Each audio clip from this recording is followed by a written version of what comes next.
नमस्कार, मैं हूं मुकेश जोशी और आप देख रहे हैं मेरे साथ विचार क्रांति। विचार क्रांति के मंच पर आज हमारे साथ क्षेत्रीय समस्याएं और विकास के मुद्दे पर चर्चा करने के लिए मौजूद हैं हमारे बीच में हमारे खास मेहमान आदरणीय नैम सिंह जी फौजदार। सबसे पहले मैं विचार क्रांति के मंच पर उनका स्वागत करता हूं। आदरणीय, विचार क्रांति के मंच पर आपका बहुत बहुत स्वागत है। मुकेश जी, बहुत बहुत धन्यवाद। सबसे पहले तो मैं आपके विचार क्रांति चैनल के लिए बहुत बहुत शुभकामनाएं प्रेषित करता हूं और आशा करता हूं कि आप ईमानदारी से और सच्चाई से जो जनता के मुद्दे हैं उनको उठाएंगे, यह मैं कामना करता हूं। विचार क्रांति से मैं एक बार आप सभी दर्शकों से अपील कर देना चाहता हूं कि आप हमारे साथ में जुड़ें और यदि आपके कोई भी सवाल हो तो आप कमेंट बॉक्स में उन्हें कर सकते हैं। हम उन्हें अपने मेहमान से उन्हें शामिल करेंगे और उन सवालों को पूछेंगे। आप विचार क्रांति चैनल को फॉलो कर सकते हैं। आदरणीय, हम अपनी वार्ता की शुरुआत करें तो सबसे पहले मैं यह जानना चाहूंगा, नैम सिंह फौजदार एक बड़ा नाम, जिन्होंने राजनीति में छात्र संघ से ही बहुत स्ट्रगल किया है और आज इस मुकाम पर पहुंचे हैं। ये क्या आपकी जर्नी रही है? किस तरह से आपने इसे छात्र संघ के समय शुरुआत की और किस तरह से आज इस मुकाम पर पहुंचे हैं? देखिए, सबसे पहली बात तो मैं आपको मुकेश जी एक बात बताना चाहूंगा। राजनीति तीन प्रकार के ही लोग कर पाते हैं जी। या तो विरासत की राजनीति हो, नेता का बेटा नेता बनता है, या अकूत संपत्ति किसी के पास हो, पैसे वाला व्यक्ति राजनीति में प्रोवाइड करता है। तीसरा वो व्यक्ति जो किसी बड़े नेता के रसोई घर में काम किया हो, किसी बड़े नेता की कृपा पात्र बनके और राजनीतिक दलों के टिकट लेके और सफल हो जाते हैं। जहां तक मेरा सवाल है, हम लोग राजनीति में जो रास्ता अपनाया है वो है संघर्ष का रास्ता, और संघर्ष के रास्ते में सफल होने में बहुत कठिनाइयां, बहुत बाधाएं आती हैं। छात्र जीवन में हमने कभी सोचा भी नहीं कि हम राजनीति में आ सकते हैं, क्योंकि हमारी पारिवारिक परिस्थितियां, स्थितियां राजनीति के माकूल नहीं थी जी। लेकिन विधि का विधान है, ईश्वर की कृपा। हम जब चुनाव छात्र संघ का होता था, स्कूल में पढ़ते थे, जब कॉलेज की राजनीति में चुनावों में सक्रिय रहते थे। कॉलेज में पहुंचे तो छोटा मोटा लोगों में काम पड़ता था तो मदद करते थे जी। संघर्ष हमने शुरू से ही किया। लाइब्रेरी में पुस्तकें नहीं थी और कुछ मुद्दे ऐसे थे जिन मुद्दों को लेकर हम लोग राजनीति में उतरे। सच्चाई तो यह है कि हम जिसके साथ लगते थे, कॉलेज के चुनाव में ऐसे लगते थे कि जैसे हम चुनाव लड़ रहे हैं जी। तो एक बंधुवर चुनाव जीते, मैं नाम तो नहीं लूंगा, हम उनकी कुर्सी पर बैठ गए थे। उन्होंने ये कहा कि यार फौजदार जी, इस कुर्सी पर बैठने के लिए बहुत दम चाहिए। तो हमको वो बात बड़ी अखरी और हमने उसी दिन संकल्प लिया, एक जया छात्र संघर्ष समिति संगठन तैयार किया। उस बैनर तले महारानी जया कॉलेज, महारानी जया जी के नाम पर है, उनकी प्रतिमा नहीं थी, उसका मुद्दा। फिर छात्रों के लिए लाइब्रेरी में पुस्तकें नहीं थी, उसका मुद्दा। कई मुद्दों को लेकर हमने पहली बार 10 दिन अनशन किया। तब तत्कालीन एडीएम थे महेशचंद्र गुप्ता और सीताराम जी लुपिन वाले, दोनों ने मेरा अनशन तोड़वाया और जन सहयोग से 8 सितंबर 1997 को महारानी जया कॉलेज के पुस्तकालय में BA first year, BCom first year, BSc first year की लगभग 1 लाख रुपए की पुस्तक, उस समय तत्कालीन एसपी थे माननीय उमेश मिश्रा जी, उनके कर कमलों से हमने छात्रों के लिए पुस्तकें डोनेट की। उन पुस्तकों पर आज भी मेरे गांव का, मेरे नाम का, मेरी तहसील का ठप्पा लगा हुआ है, जिनसे मेरे भाई बंधुओं को आज भी बच्चों को लाभ मिल रहा है जी। वहां से फिर राजनीति की शुरुआत हुई, संघर्ष किया, हम चुनाव लड़े जी। पहली बार जब मैंने दीपावली के शुभकामनाओं के पैम्पलेट लगाए थे जी, तो मैंने खुद ने रात भर रिक्शा चला के अपने पैम्पलेट लगाए थे। यहां जो चुनाव होता है, अब तो चुनाव नाम मात्र के रह गए, उस समय कॉलेज का चुनाव किसी सांसद से कम नहीं होता था। और क्षेत्रवाद के नारे लगते हैं। भाई मैं डीग क्षेत्र का रहने वाला हूं, हमारे नगर डीग कामा के जो छात्र बंधु हैं वो डीग कॉलेज में रह जाते हैं या ज्यादातर अलवर की तरफ चले जाते हैं, या हम संख्या में बहुत कम थे। लेकिन जितने भी भाई बंधु थे सबने एक प्रत्याशी की तरह संघर्ष किया, मेहनत की, और हर छात्र की जबान पर हमारा नाम था। हम कॉलेज में चुनाव लड़े 1997 को, तो हम चुनाव हार गए, 45 वोट से हमको डिफीट खानी पड़ती। दूसरा चुनाव हम लड़ नहीं सकते थे, एज फैक्टर बीच में आ गया, लेकिन हम पूरी साल जीतने वालों से ज्यादा सक्रिय रहे। 19 दिसंबर 1997 को महारानी जया के प्रकरण को लेकर हम जेल भी गए। जब 98 का चुनाव था तो 13 दिसंबर को हमने नामांकन दाखिल किया, पर्चा रद्द हो गया। 15 दिसंबर को हाई कोर्ट से मुझे स्टे मिला और 19 दिसंबर 1998 को ऐतिहासिक जीत हमने यहां दर्ज की। अपने मुंह से कहना ठीक नहीं होता। आज भी महारानी जया कॉलेज में आप जाओगे, पुराने प्रोफेसर साहब हैं, पुराने 4th क्लास हैं, किसी से पूछोगे तो छात्र संघ में हम जितना बेहतर कर सकते थे उतना बेहतर करने का काम हमने किया। जी सर, पहला चुनाव आपका विधायकी का कब रहा? छात्र संघ में आप स्ट्रगल के बाद अपने आप को स्थापित करा, पहला चुनाव जो विधायकी का रहा और आज तक जो विधायक का चुनाव रहा, उसका स्ट्रगल में आप क्या कहना चाहेंगे? देखिए ऐसा है, मैं सन 2000 में जिला परिषद का पहला चुनाव लड़ा। जी सर। उस समय काउंटिंग के दौरान मैं जीत गया, और जीतने के बाद मैं नाम नहीं लेना चाहूंगा, किसी बड़े नेता की मेहरबानी से मुझे 43 वोट से हराया गया। जो वर्तमान में गृह राज्य मंत्री हैं, इनको जिला परिषद में जबरन जिताया गया, गड़बड़ी करके। मैंने रिट भी की थी। तब हमने सोचा कि भाई बड़ा चुनाव हम लड़ नहीं सकते, और छोटे चुनाव में लोग हमारे साथ इस तरह कर रहे हैं, बड़े बड़े नेता। तो मैंने 2003 में डीग से पहला चुनाव विधानसभा का लड़ा था, उसमें मेरे 2600 वोट आए थे। फिर मैंने 2005 में जिला परिषद का लड़ा, वोट सो पहले से 1.5 गुने आए, लेकिन 17 वोट से मुझे फिर हार देखनी पड़ी। 2008 में नगर से मैंने विधानसभा का पहला चुनाव लड़ा।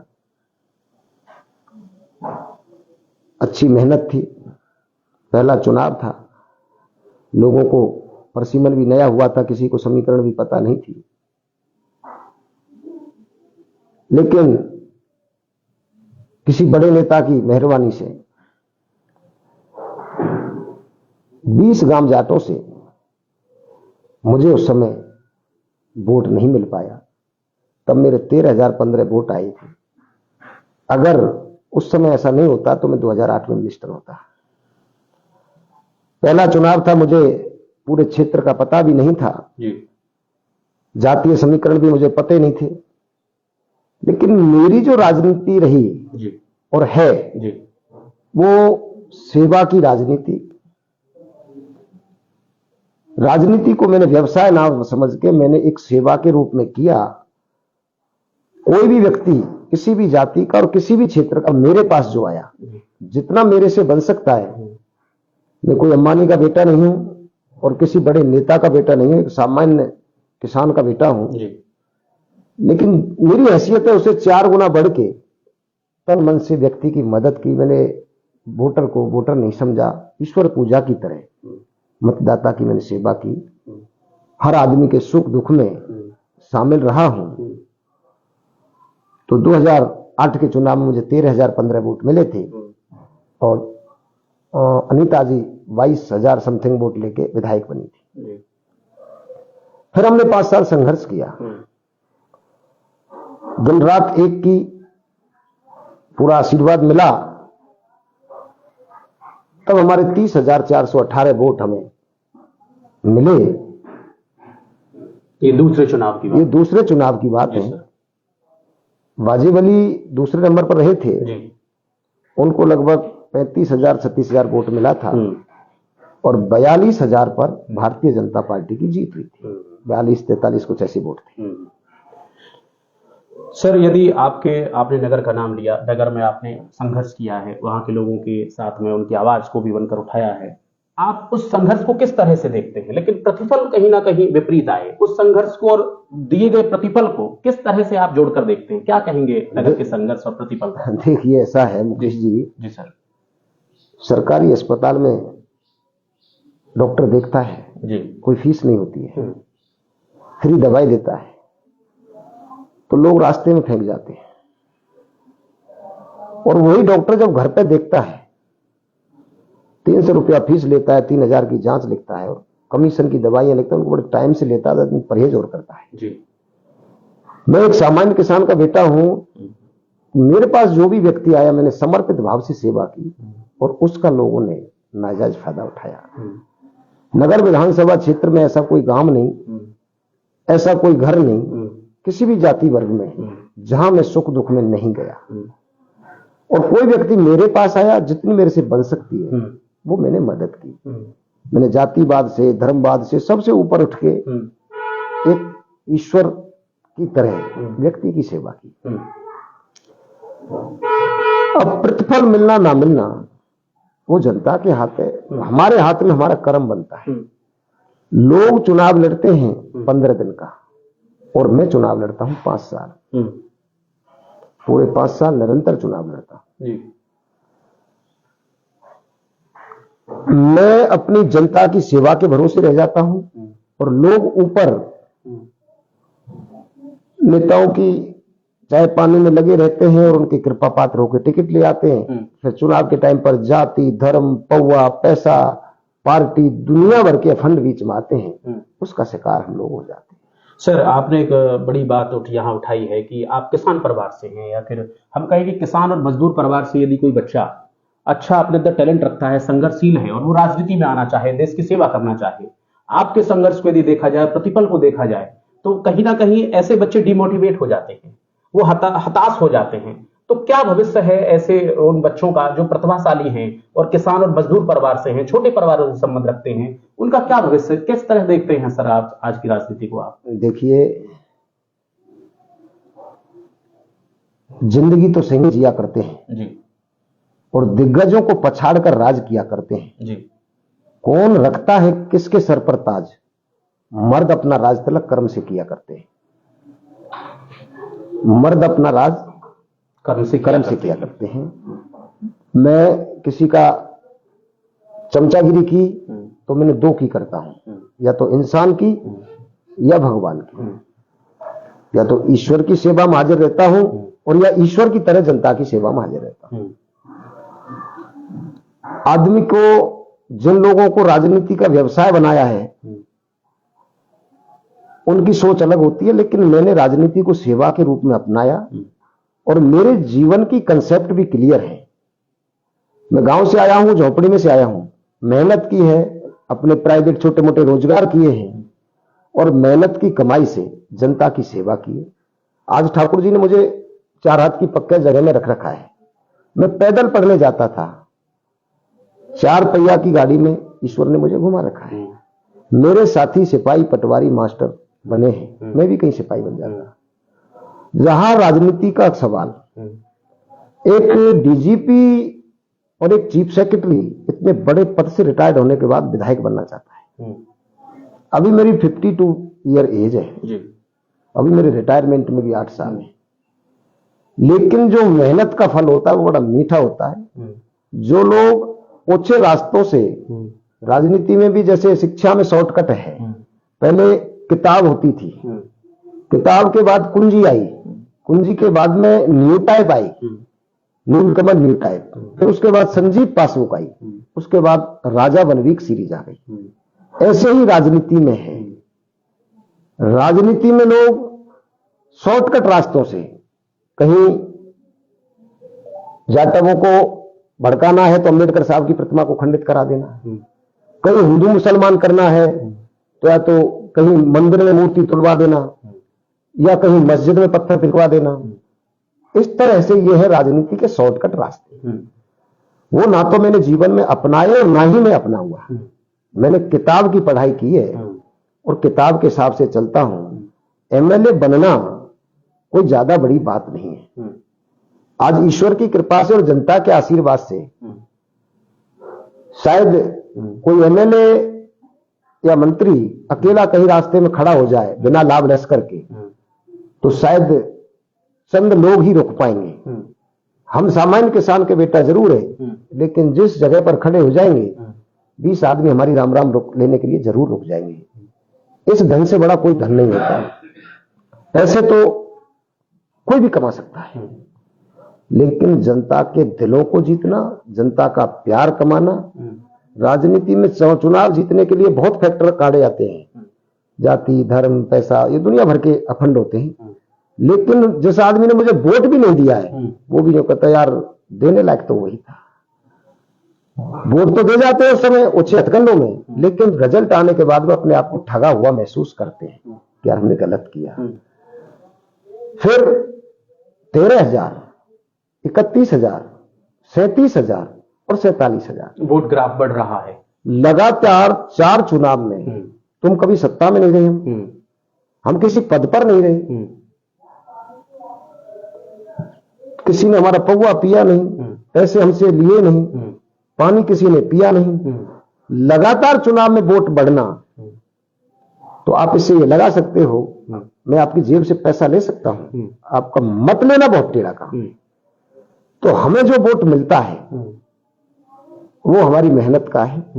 मेहनत हम करते हैं मजदूरी 100 रुपए की, लेकिन मजदूरी पूरी नहीं मिल पा रही है। ईश्वर एक दिन जरूर हमको हमारी मजदूरी देगा, लेकिन हमें चाहिए अपनी मेहनत की। ऊंचे हथकंडों से ना तो राजनीति की ना करेंगे। सर, एक कहे कि कई बार आप पर आरोप यह लगाया जाता है कि नैन सिंह जी चुनाव नहीं लड़ते हैं, उन्हें चुनाव तो लड़ाया जाता है, वो स्वयं चुनाव नहीं लड़ते। इस तरह के आरोप भी आप पर लगते रहेंगे, क्या क्या कहना चाहेंगे सर? देखिए ऐसा है मुकेश जी, एक कहावत है, बनी बनाई कहलई होगी और बना के कहना मुश्किल है, और चमचागिरी करके राजनीति कर ली होगी, मेहनत करके करना बड़ा मुश्किल है। नैन सिंह फौजदार 24 घंटे चुनाव लड़ता है और 5 साल चुनाव लड़ता है। लोगों का चुनाव में जो पैसा खर्च नहीं होता, उतना पैसा मैं 5 साल में जनता के बीच में डीजल में फूंक देता हूं।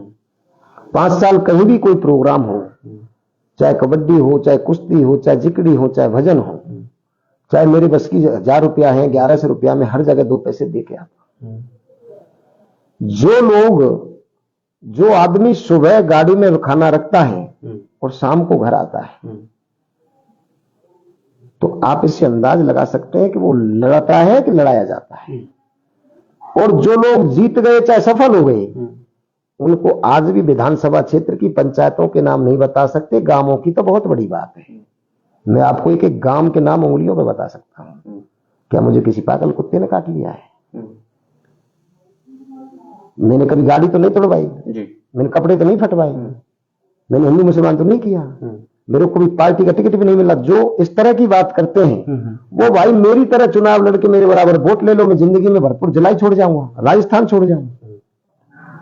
तो ये लोग वो कहते हैं जिनके खुद के मकान शीशे के होते हैं, वो दूसरे के घर पर पत्थर नहीं फेंका करते।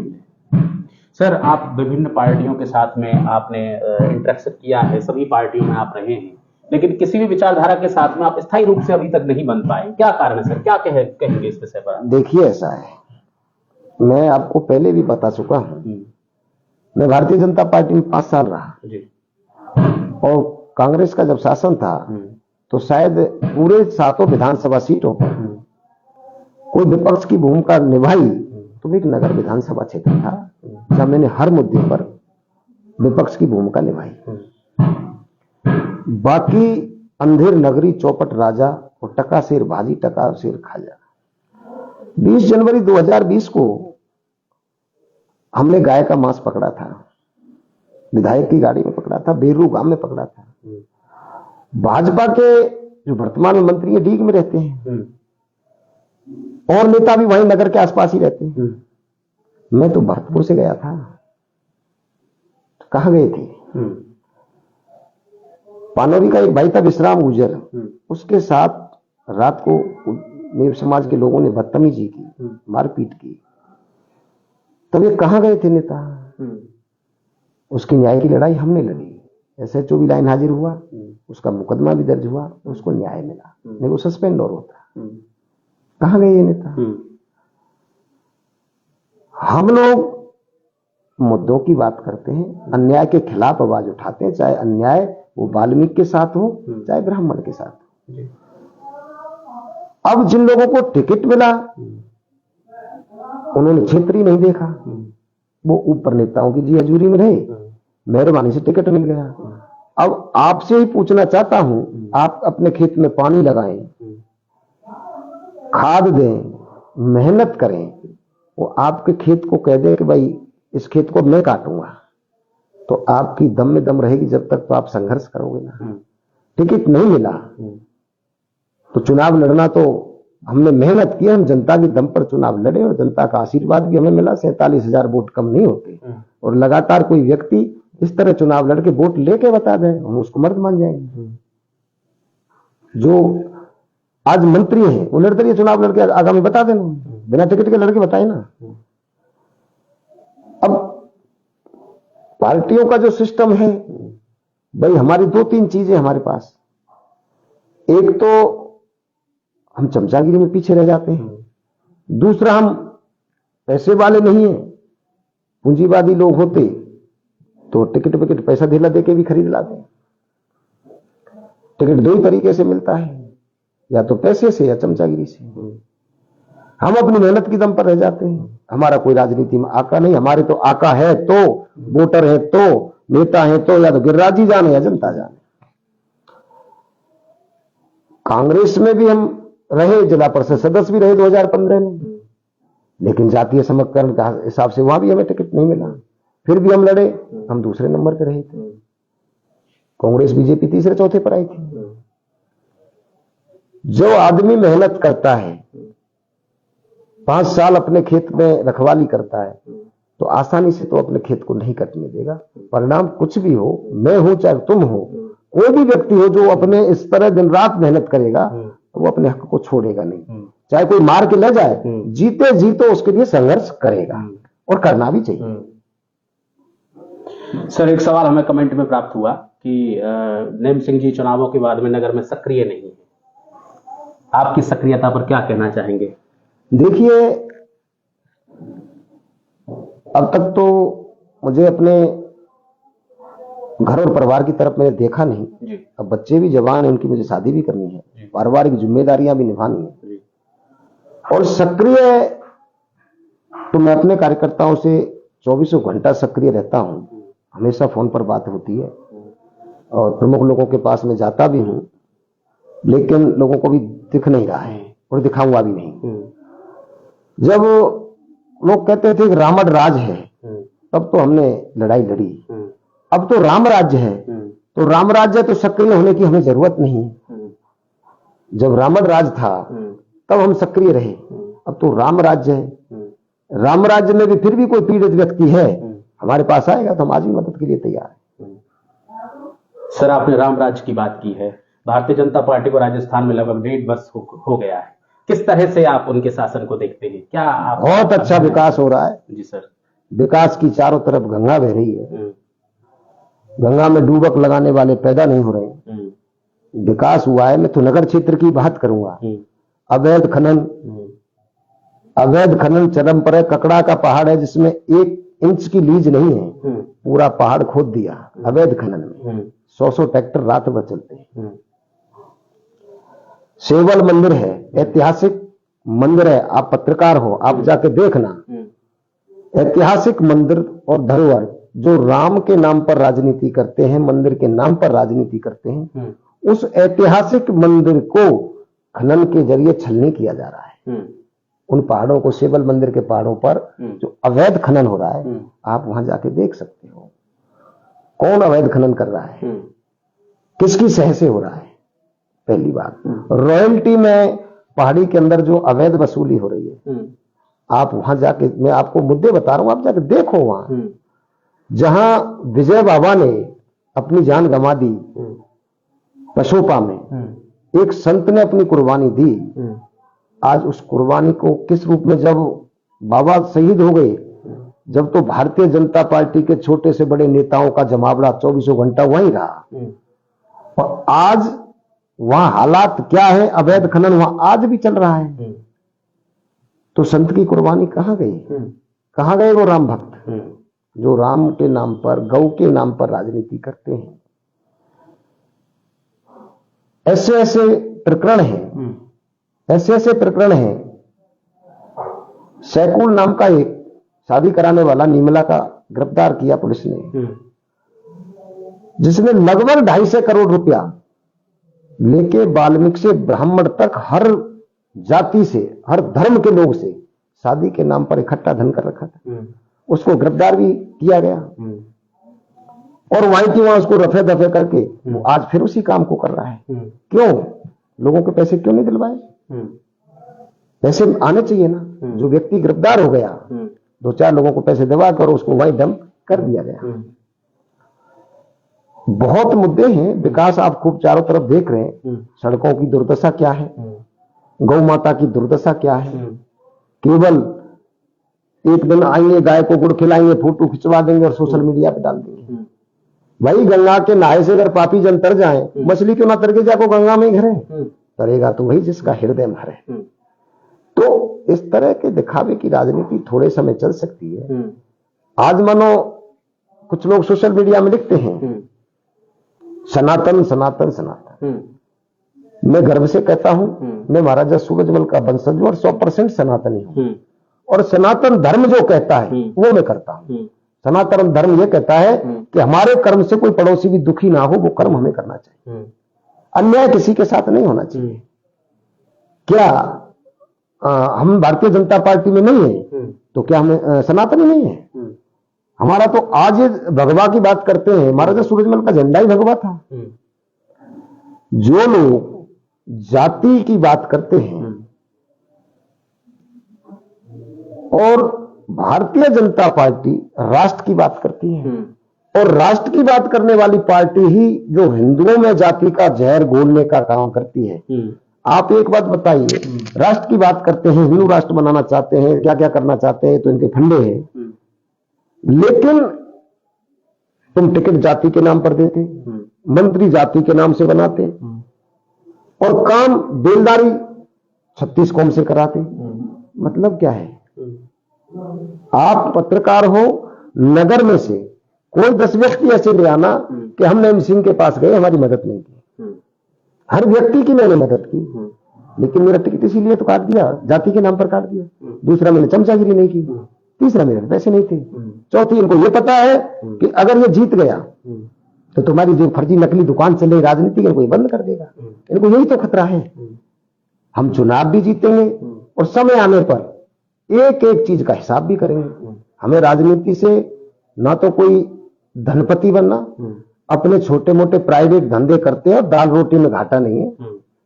बाकी मेरी धोती कुर्ता 200 रुपए के नाम नईम सिंह फौजदार है।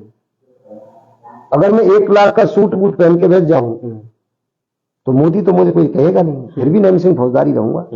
तो आदमी को अपना स्वाभिमान और ईमान जिंदा रहना चाहिए। हमसे जो गद्दारी की, उस गद्दारी का परिणाम लोकसभा में देखने को मिल ही गया। लोकसभा में भारतीय जनता पार्टी ने भरतपुर धौलपुर में पूरा तन धन साधन सब लगा दिए, तो रिजल्ट मिला ना। दोनों सीट कांग्रेस के खाते में गई। ये क्या परिणाम था? अगर विकास की गंगा रह रही होती, काम हो रहे होते, या जिला प्रमुख का चुनाव क्यों नहीं हो रहा? जिला प्रमुख का चुनाव की बार-बार तारीख बढ़ जाती है। बना दो, कांग्रेस का चुनाव होगा या कांग्रेस का जिला प्रमुख बनेगा। इसीलिए तो डर रहे। अगर तुम विकास की गंगा बाहर के चुनावों से क्यों डर रहे? पंचायत चुनावों को इतना पीछे क्यों ले गए? ये सब बहाने हैं। आज तुम किसी भी चुनाव को करा लो, भारतीय जनता पार्टी ढूंढे से नहीं मिलेगी कहीं। किसी भी विधानसभा का चुनाव करा लो, केवल घोषणा करना, उनका धरातल पर इंप्लीमेंट तो हो। केवल बातों के बतासे, जैसे आपने सुना होगा बुजुर्ग कहते हैं सांपों की पंचायत में जीवों की लपालप, तो सांपन की पंचायत वाली राज चल रहा है, केवल जीवन की लपालप चल रही है, लेन देन को कोई मतलब नहीं। सर, जगन्नाथ पहाड़िया के बाद में अगर भरतपुर की बात करें तो हमें भरतपुर में एक मुख्यमंत्री जगन्नाथ पहाड़िया के बाद में मिले हैं। लोग इसे अवसर के रूप में देख रहे हैं कि एक बड़ा अवसर है भरतपुर की जनता के लिए कि वहां के मुख्यमंत्री राजस्थान के सत्ता पर विराजमान है। आप लोग इसे अवसर के रूप में देखते हैं, आप कैसे देखते हैं सर? ये सौभाग्य की बात है जी। ये भरतपुर का बहुत अच्छा सौभाग्य है। भरतपुर से माननीय भजनलाल जी मुख्यमंत्री हैं और पश्चिमी राजस्थान से जो जो सीएम रहे, वहां का डेवलपमेंट और वहां का एरिया और वहां का नक्शा ही अलग है। शायद भरतपुर की भी दशा और दिशा सुधर जाए, लेकिन आपको एक दोहा याद होगा, सुंदरकांड में, रामायण में एक दोहा है, कप की ममता पूंछ पे सबई कहूं समझाए, तेल गुड़ पट बांध के पावक देव लगाए। रावण के सलाहकार सही होते तो लंका नहीं जलती। अगर माननीय मुख्यमंत्री जी चाटुकार और चमचाओं से बच के रहेंगे तो भरतपुर का भी भला होगा, प्रदेश का भी भला होगा, हम सबका भला होगा। और जो लोग अपने स्वार्थ और लालच में मुख्यमंत्री जी की छवि को खराब करना चाहते हैं, हमने उस समय लिखित में दिया था, कि भरतपुर धौलपुर के जाटों का जो आरक्षण का मुद्दा है, इसको आप हल कराओ। भाई राजस्थान की बात छोड़ो, आधे से हिंदुस्तान में डबल इंजन की सरकार, लेकिन हमारे लिए तो ट्रिपल इंजन की सरकार है। भाई इंजन ही राजस्थान की सरकार में तो भरतपुर से है। आज पूरे राजस्थान के ब्राह्मणों को लाभ मिल जाए, भरतपुर का ब्राह्मण रह जाए, तो यह अन्याय है। आज मुखिया हमारा बैठा है तो हमारे साथ अन्याय, तो मुख्यमंत्री जी को तो भिड़ते ये काम कराना चाहिए था। हमने लिखित में दिया था कि 1 लाख जाटों की धन्यवाद सभा करेंगे और किसी को भी टिकट दे देना लोकसभा में, आप प्रचार को बताना, उसको जिताएंगे। लेकिन चमचाओं ने कहा, उनको ये लगा कि आरक्षण मिल गया तो नंद सिंह हीरो हो जाएगा। उनको ये लगा कुछ नहीं, सब 100 से आदमी लेके घूम रहा है। जब ऑपरेशन गंगाजल चला, फिर मेरे पास सारे बीजेपी के नेताओं की प्रलोभन आई, आपको कैबिनेट स्तर का बोर्ड का अध्यक्ष बना देंगे, आपको ये कर देंगे, वो कर देंगे। भाई जिसकी बात का पता नहीं, उसके बाप का पता नहीं, वो औलाद किसकी होगी।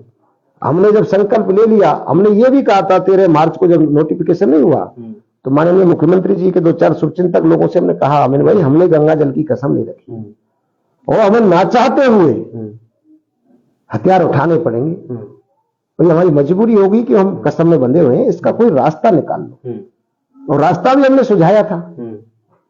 नहीं, 4 आदमी की कमेटी और हमारी कमेटी के लोगों को बैठा के मुख्यमंत्री जी अपने समक्ष हमें लिखित में दे देंगे, भाई चुनाव के बाद आरक्षण दे देंगे, हम गंगा जाके स्नान करेंगे, अपना संकल्प वापस ले लेंगे। लेकिन हल्के में लिया तो परिणाम मिला। गरीब की कोई नहीं सुनता है तो ईश्वर तो सुनता है। हम सच्चे मन से और सच्चे मुद्दे पर लड़े, ईश्वर ने हमारा साथ दिया। हमको भी दुख हुआ, खूब सोचा हमने, लेकिन अब क्या करें। जब धर्म की खातिर मोरत ध्वज ने ताम्रत ध्वज को आरे से चिरवा दिया, धर्म की खातिर राजा हरिश्चंद्र जैसे ने वाल्मीकि के घर पानी भरे, तो जो हमने धर्म गंगा जी की कसम उठा ली, तो भाई हमने तो वो धर्म पूरा करना था। आगे गंगा मैया की मेहरबानी, गिरिराज जी की कृपा, गौ माता की जो है वो है, तो हमने अपना संकल्प लड़े तो ईश्वर ने हमारी लाज रखी। अगर समय रहते ये हमारी बात को गौर से करते तो मुश्किल से कोई मौका मिलता है। पहली बार जगन्नाथ पहाड़िया तो चंद समय रहे थे और वो समय अलग था। आज पहली बार मुख्यमंत्री बने तो वो सबके हैं, लेकिन चंद लोगों के स्वार्थ में और लालच में मुख्यमंत्री जी को शायद पता भी नहीं रहता। लोग ऊपर से ऊपर सौदा कर रहे हैं, क्योंकि लोग ऐसे भी तो होते हैं कि आगे आगे घूम के ये दिखा देते हैं कि मैं मुख्यमंत्री जी का खास हूं, उसी से दुकान चला लेते हैं। सर, जाट एक मार्शल कौम है, योद्धा कौम है, और आप उस योद्धा कौम से ताल्लुक रखते हैं। एक बड़ी ही खूबसूरत एक शायरी भी है कि हुई फिसल मशहूर विश्व में, आज फरंगी नो गोरा और लड़े जाट के 2 छोरा। आप लगातार संघर्ष भी कर रहे हैं, और अगर हम राजस्थान की जाट राजनीति की बात करें तो कुछ बड़े चेहरे उभर कर आते हैं।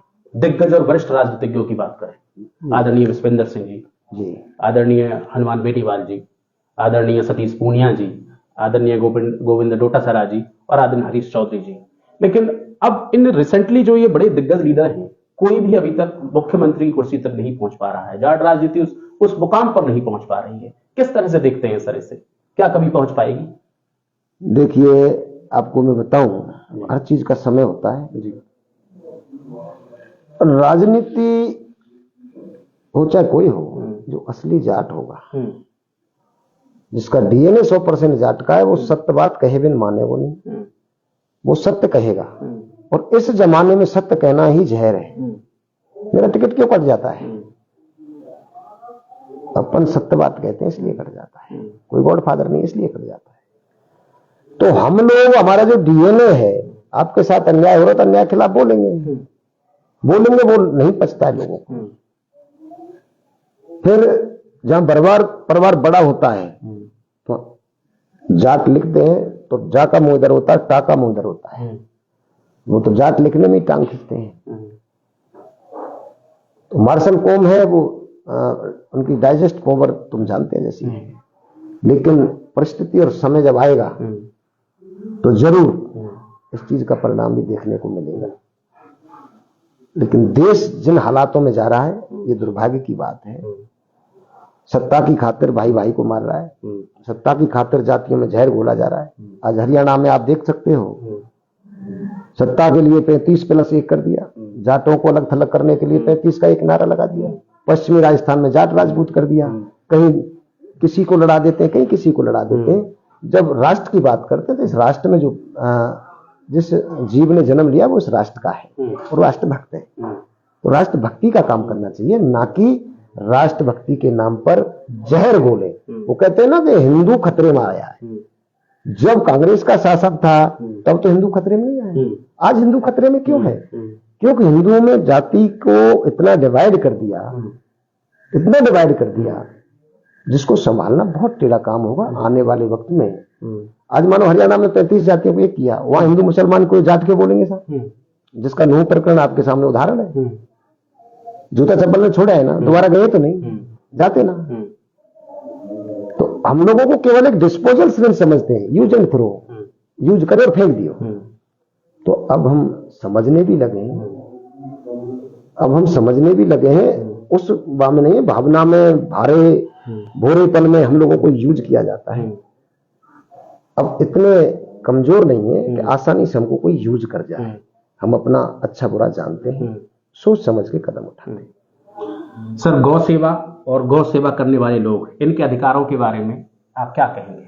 देखिए, मानव सेवा हो, गौ सेवा हो, गौ माता मैं जो भी हूँ गौ माता की कृपा से हूँ, गिरिराज जी के आशीर्वाद से हूँ।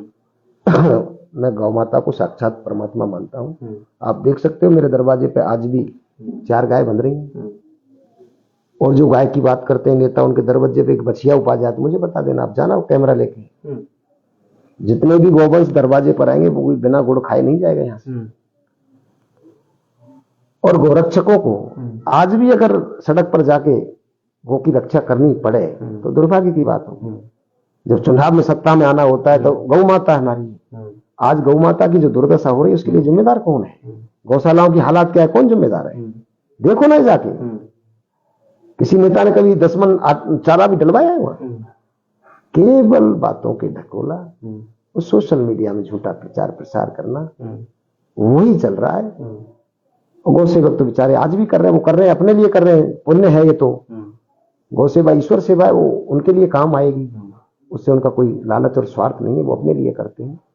आपका अगला पड़ाव सर नगर होगा या कहीं और, क्या कहेंगे इस बारे में आप? समय बताएगा जी, समय बताएगा जो जनता चाहेगी। मैंने ना तो कभी चुनाव लड़ा, मुझे जनता का जो प्यार आशीर्वाद है वो चुनाव लड़ाता है।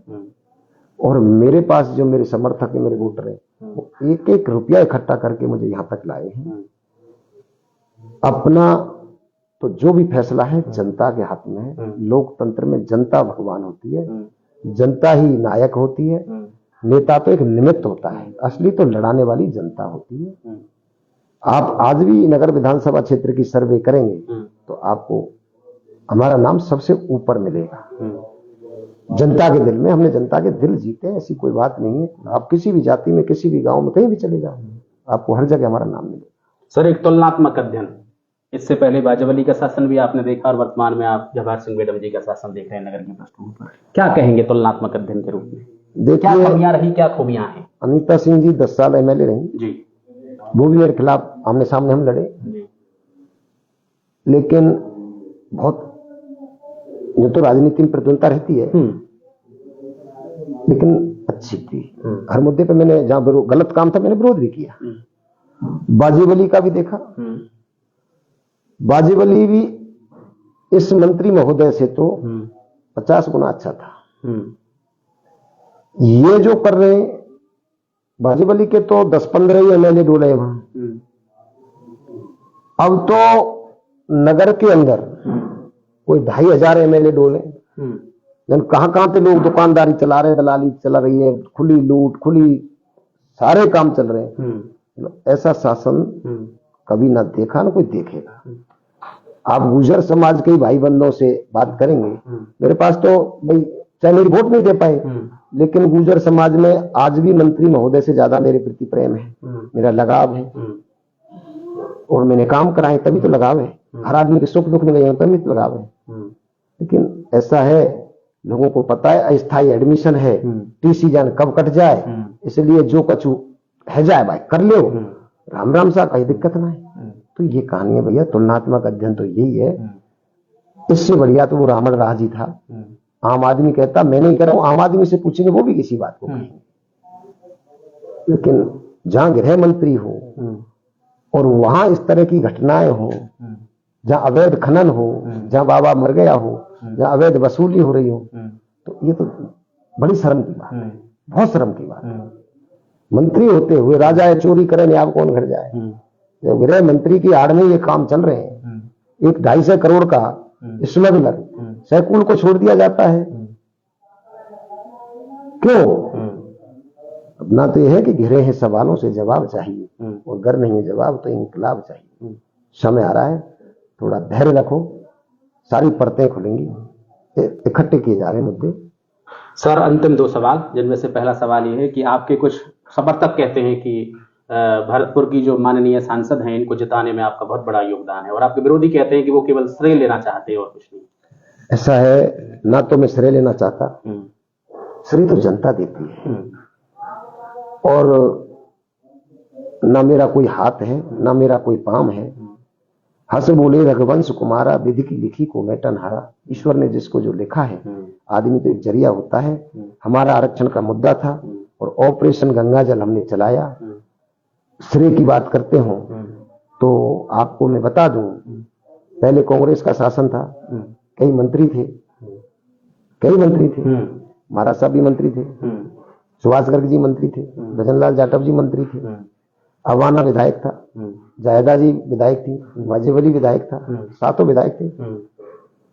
कांग्रेस की सरकार थी, क्यों नहीं जिता लिया? 3,80,000 वोट से हारे ना।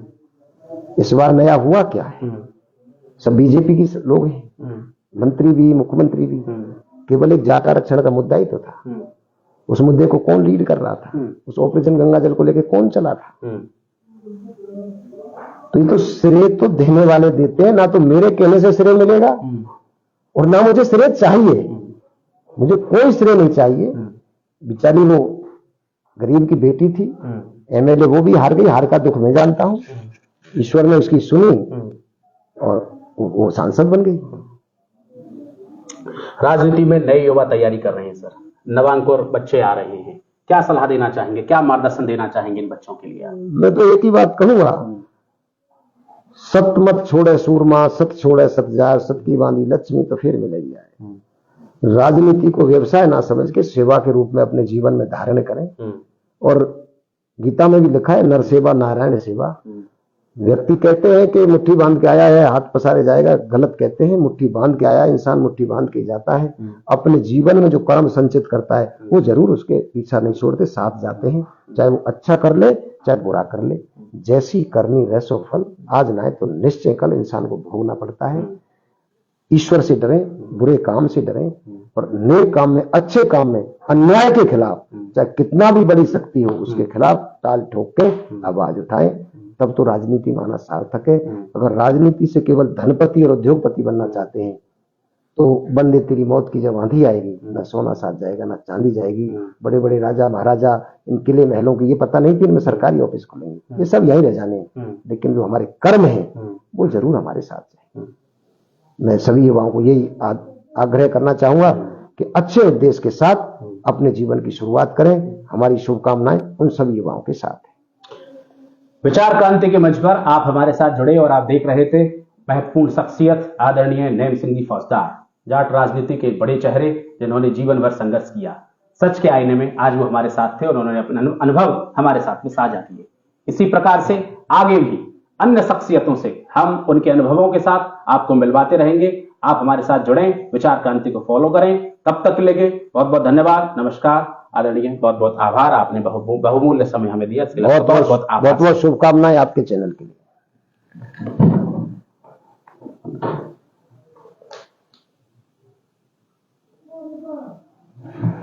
हाँ जी, यस।